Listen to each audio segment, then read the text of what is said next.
Ini adalah 5 dinar seberat 21.25 gram. Waktu saya beli pada tahun 2020, nilai 5 dinar ini hanyalah berkadar 5,500. Hari ini tuan-puan, 5 dinar yang sama dengan berat 21.25 gram, nilainya adalah sekitar RM10,643. RM10,643 untuk 5 dinar. Berapa keuntungan yang saya dapat tuan-puan? Jom kita buat calculation sikit. So 5 dinar waktu saya beli sekitar 5,500.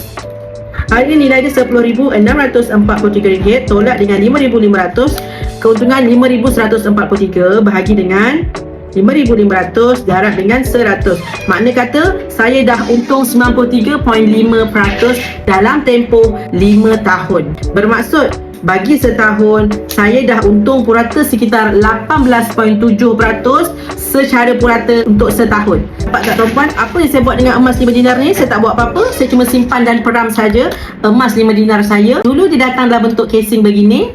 Okey, sekarang 5 dinar ini datang dalam bentuk yang terbaru, di attach dengan kad supaya emas tersebut lebih terlindung. Kerana apa tuan-puan, emas masa sebenarnya ni sangat lembut, okey, dan dia tak ada campuran bahan logam, maka dia sangat-sangat lembut. Bila dia sangat lembut tuan-puan, dia mudah calar, mudah kemek dan sebagainya. Jadi Public Gold berikan yang terbaru yang mana dia seal dalam bentuk kad begini dan datang dengan sijil keturunan emas tersebut di belakangnya. Tuan-puan, dengan 5 dinar ini kita boleh buat apa? Dengan 5 dinar tuan-puan boleh menyediakan persediaan untuk melakukan ibadat kurban, untuk membeli seekor lembu. Nilai lembu hari ini sekitar 9 ke 10 ribu. Maka 5 dinar ini boleh dijadikan sebagai persediaan untuk tuan-puan menyediakan ibadah kurban.